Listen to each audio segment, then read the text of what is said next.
I started to think of Snowden a long time ago. As I was saying, I thought he was, and analyzing him not as an American, but as a counterintelligence operative or somebody who's had experience in counterintelligence, I thought Snowden was very much what I call the manufactured avatar of the American intelligence community. What do I mean by that? I started looking at tapes of Edward Snowden when he was giving these bombastic interviews, self-aggrandizing interviews to the German press and other presses. But in the recent press, in a recent interview, he very clearly stated to the Germans, yes, I was in the special forces, but I broke my ankle. Now, that was not credible to me, because if you're in the special forces, you don't just break your ankle and you don't leave. But he went on to explain that the special forces was something that was a noble endeavor on his part, and he saw it as a magnifier of military power. In other words, he gave me an explanation that was inconsistent with being a subcontractor.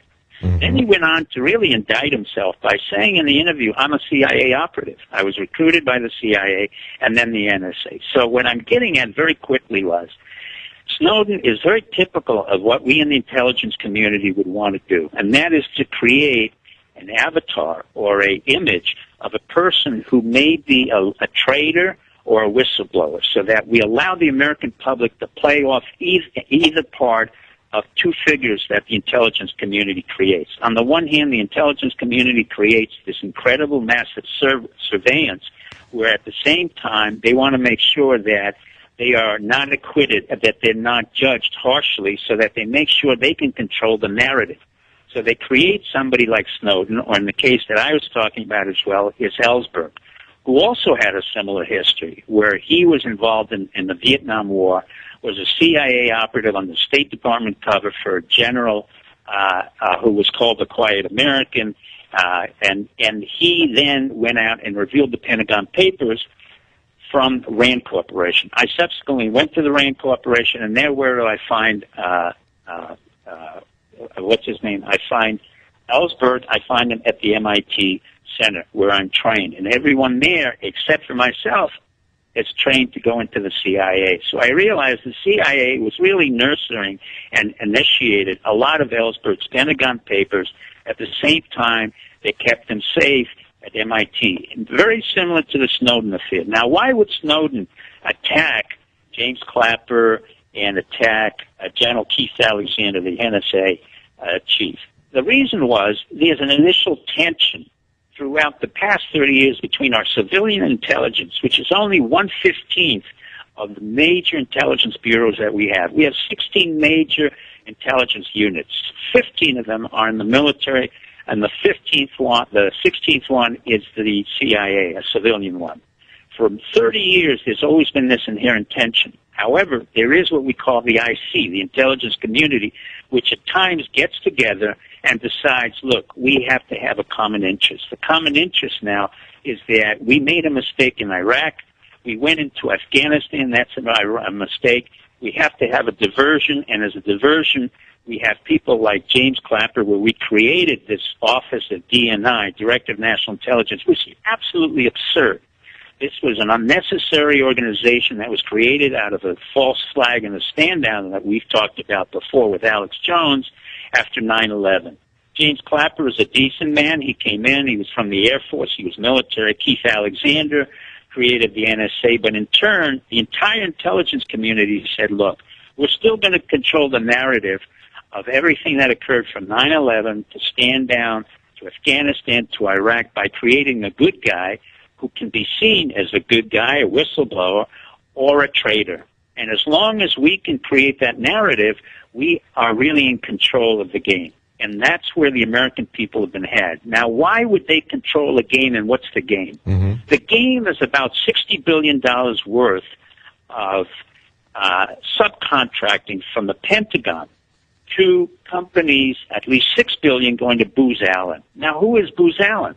Booz Allen is a consulting firm that I knew in Bethesda that was totally ineffective, controlled by John Michael McConnell, who was former military DCI and vice chairman and was in the head of the NSA, who was closely tied to another man, John Brennan of the CIA, who controls that now, who was also involved with James Woolsey, who was director of the CIA, and James Clapper, all of whom belonged to Booz Allen. So you have this game going on where Snowden, in an apparently bizarre story, reveals all these millions of secrets, which we don't really know about, but some of it is somewhat revealing to somebody. And it says that we, the United States, have been monitored. So what? We've been monitored since the 50s, and Google and Amazon and all the rest of these private companies have been monitoring us more effectively than NSA. And Snowden goes to Hong Kong, which is not a real safe place, and then ostensibly goes to Russia, where Putin takes care of him. After the break, Dr. Pieczenik uncovers even more. Stay tuned for more Steve Pieczenik Talks. I want the truth. I want the truth. I want the truth. I want the truth. I want the truth.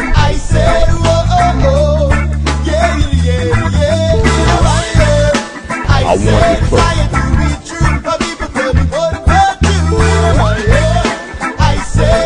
I get the truth at SteveTalks.tv.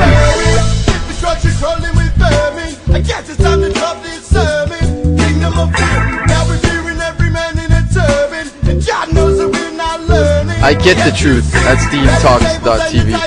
I get the truth at SteveTalks.tv. I get the truth at SteveTalks.tv.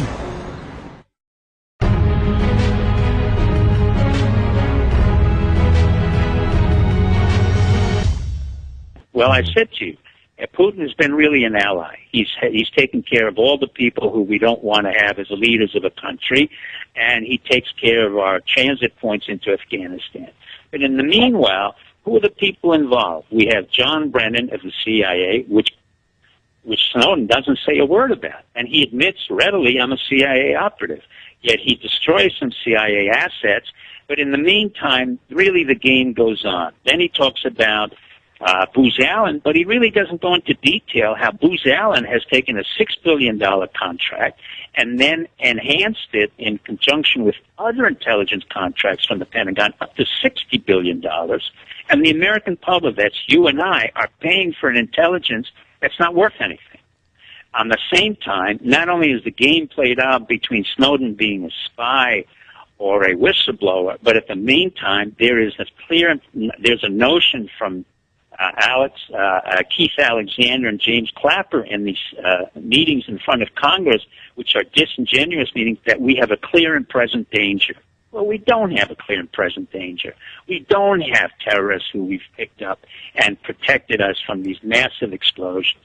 This whole terrorist nonsense has been created by Cheney, Bush, Kagan, Nuland, a whole group of neocons in order to justify our presence and an expansion into the Middle East, which has failed dramatically. And so what's happened in return is we've created this monstrosity of an intelligence community, which is neither intelligent nor an effective community, but is sucking out the very lifeline of our country. And I say that as an American citizen, not as an intelligence operative who's overseen these guys. From an intelligence point of view, I've told them repeatedly, I would have fired every one of them. I would have knocked out every one of these 16 agencies because they stovepipe. And now we're going to have a new leader of the NSA, Mike Rogers, an admiral, who really doesn't know anything about this. He's not even the equivalent intellectually or in terms of experience of a Keith Alexander, who was head of MI, Military Intelligence, G2, and is significantly smarter. Whatever mishaps Keith Alexander's done was done in the process of building up massive surveillance, which we didn't necessarily need, but will not be effective. So in the process of all of this going on, we do not have an oversight committee. Dianne Feinstein is an antiquated, God only knows, disaster of a woman, of a legislator. We have Nancy Pelosi. We have Mike Rogers. We have all these nonsensical representatives on the Democrat and Republican side who really are beholden to the intelligence community because their communities have intelligence contracts through Booz Allen or L3. They're sycophants. Let me ask you this, Dr. Pachenik. Now, we've got the civilian versus the military side of the intelligence community, you pointed out. You've talked about that kind of internecine fighting going on as being the roots of Benghazi. But are they just incompetent when they put these Snowden documents out because they've really public opinion is not really of a mind to give them a blank check right now, even though it seems like they're getting everyone more or less adjusted to the new way of thinking about the government, that they're going to monitor everything that we have. And we've got this discussion going on as to whether there is going to be anything such as privacy. So is this a limited hangout, or is this internecine warfare, or are they trying to build up the intelligence community but just doing it in a ham-fisted, incompetent way that they're really losing public opinion on this? I think the latter is probably the best way. You've explained it very well. I think it's a hand-fisted, incompetent way. As I said in the blog, and we've just talked about it, the Army has really gone off on its own. It's built its own capacity and capability to invade absolutely nothing and to be able to really get into no combat whatsoever. But irrespective of that, the Army has become a Centurion Army or an Imperial Army, which is not beholden to the United States. In the same nature, we have a very heavy-handed intelligence community which is not effective at all. Our human is not effective. Our ELINT is not effective. Our capacity to do massive surveillance is really not effective. We have not picked up any terrorists. All we do is really to counter-effect what's called industrial espionage. But it's not relevant to our livelihood. Our private companies are far more effective, and they move more quickly than the NSA could, or even our whole government could, as most people realize.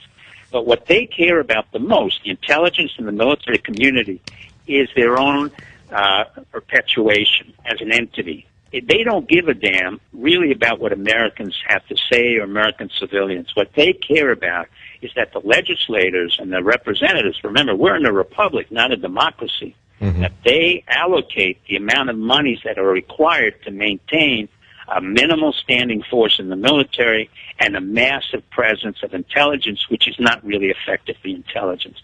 So you have this added burden. They've literally added a second appendix to a body.